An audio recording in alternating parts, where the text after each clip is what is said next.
everyone, welcome back to Money Talks. Today we're talking about practicing being frugal now so you're ready to handle wealth later. First, let's get one thing straight. You are in competition with no one. Learning to be content with your current stage of life is crucial. It's beyond crucial. You have to practice gratitude and avoid the comparison trap. I promise you, no one is running your race. No one is in front of you. No one is gaining on you from behind. You are on your own journey, not someone else's. So I have my notes here. So let's talk about something that many people fall into, and that is the danger of lifestyle creep. And I know a lot of people can relate to this. If you don't know what I'm talking about now, you're about to know. A lot of Americans fall into this. You get more money, you spend more money. But that's not the key to building wealth. Spending more and more is not how you become wealthy. Here's an example. You're driving a 2010 Honda Accord, okay?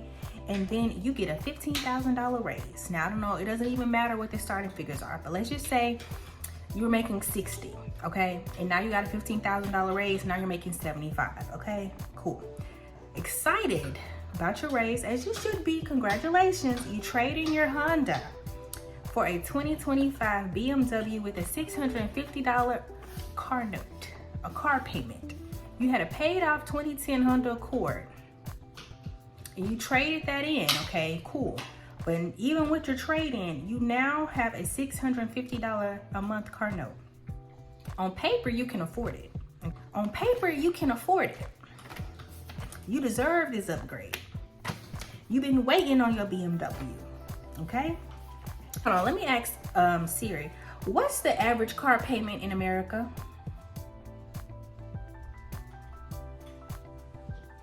The average monthly car payment is $734 according to NerdWallet. $734 for new cars and $525 for used cars. Oh my goodness. Seems like we're riding the money, so they probably got a little good credit, huh? On my example, let's do even more math. Let's break this down a little further.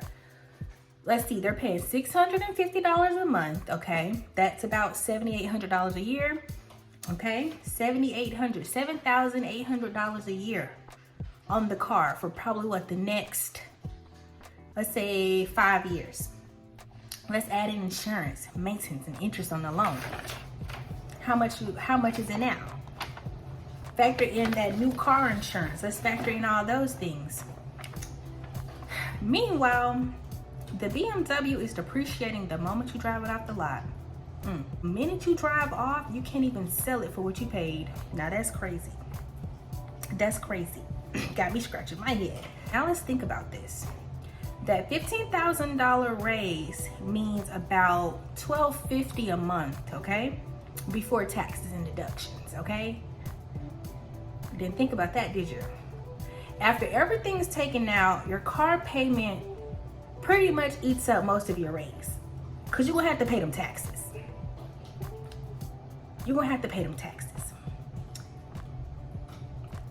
Your raise was ate up by a car payment. How does that feel? Do we think that was a good decision? Because maybe I'm wrong. Do y'all think that was a good decision? I'm gonna let y'all answer that. The problem here isn't making more money. It was never about the money. It's not knowing how to keep it. Because the money, it's easy to spend money. We live in this capitalistic society. It's easy to spend money. But what a lot of people don't know how to do is how to keep it. And like I always say, the choices that we make either propel us to make better choices or prevent us from making better choices. Okay, either we're making the better choices or we aren't. The moral of the story here is that you have a new car, but nothing else has changed in this person's financial trajectory.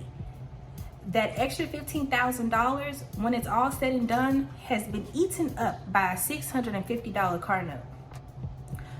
Imagine if that person decided to invest that or continue to drive their fully paid for 2010 Honda Accord. Even so, I know Hondas be rolling. till the wheels fall off. My Toyota, I promise you, even when I do get a new car, Skylar, she's gonna still be here. She's gonna still be here. She's gonna be my everyday commuter. I'm gonna leave you guys with some tips of how not to let this example be your everyday life, okay? I'm gonna give you 5 tips to live below your means and avoid lifestyle creep. Number 1, set clear financial goals. Think about your long-term goals. Do you want to save for a house? Do you want to retire early? Do you want to travel? Keeping these things in mind makes it easier to say no to unnecessary upgrades. Again, that person did not have to upgrade their car. They felt like they deserved it. And that's fine to feel that way. But if upgrading a car keeps you stagnant and you say, I make $15,000 more now, but nothing in my life has changed. My expenses are still extremely high. That's because you've become a victim of either consumerism or lifestyle creep. And we want to prevent that. So by setting clear financial goals and knowing why you're saving this money, it's gonna help you. It's gonna help you greatly to avoid making those mistakes with money, okay? Like what if that person chose to invest that $650 every month into a mutual fund with a return of 10-12% annually for the next 5 years, instead of having it go on a depreciating asset that will never recover its full value? Let's do that math, okay? Listen to investment calculator, okay? Zero in there now. How much? 650. Let's say it's gonna be 11%, right in the middle. For 5 years, if that person would have invested $650 every month for 5 years, that comes up to about $39,000 of contributions. In just 5 years, that money would have grown to $51,686 had they invested it in just 5 years. Not that that's a great increase, but that's about 25% growth. The money has grown, okay? That's an asset. That's compounding interest. We want that. Now, we've put in about $156,000 into that account, but we have grown 72%, okay? The new total in 20 years, if you just continue to invest $650 for the next 20 years, have grown to over $562,000. Amazing. Let's say you're 24, okay, and you plan to retire. Let's say you plan to retire at 55, because you know what, you don't want to retire at 62 or 67. You want to retire at 55. Cool. And you contribute $650 every. If you start at age 24 and you say you're going to retire by 55, that's in 31 years. You would have put in $650. Again, we started at zero. You started putting in $650 every month, okay? You would have only put in $241,000, just a little over $241,000. Your money in 31 years would have grown to $2,042,000.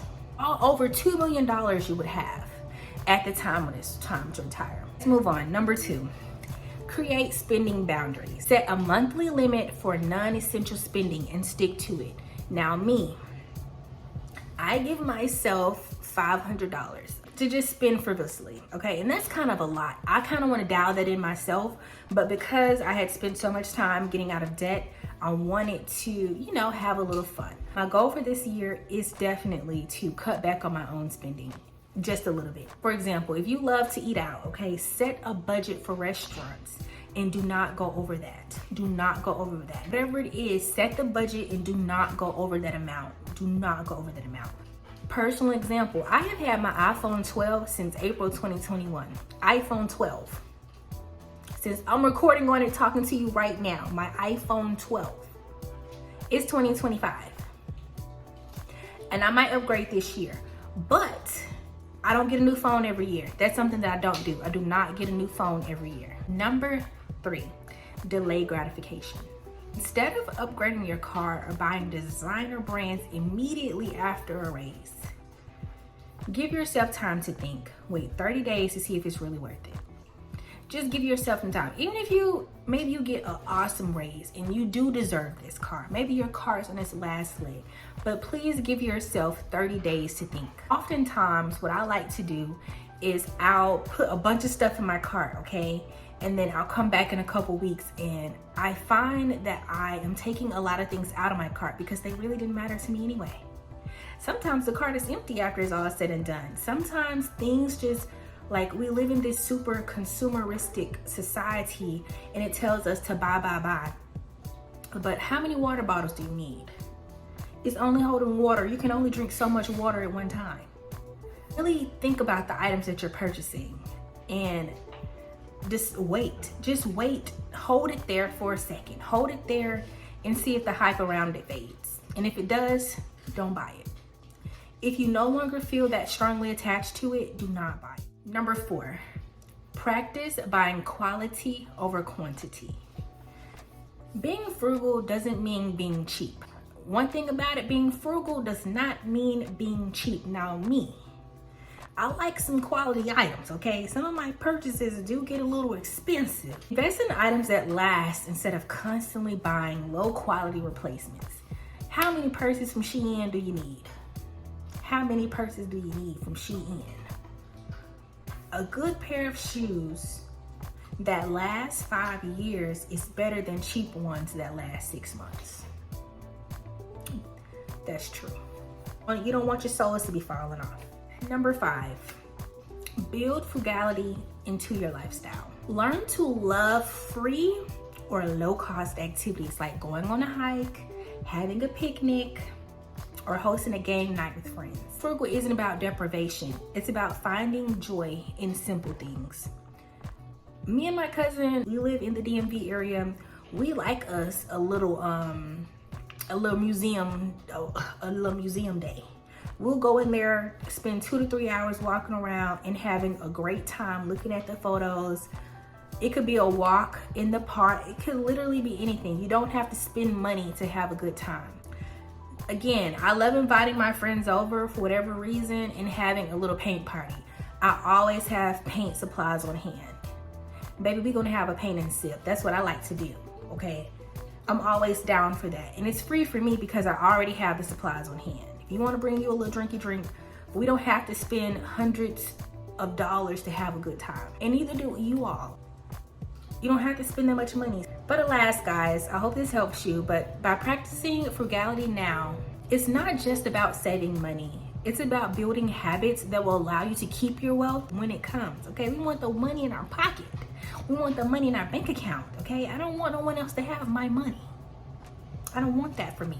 Again, financial freedom isn't about how much you make. It's about how much you keep. How much you keep. Hear that last part. It's about how much you keep. As always, if you all have enjoyed this video, don't forget to like, comment, and subscribe for more. Let me know your favorite tip in the comments below. And until next time, stay focused, stay frugal, and stay winning. Bye.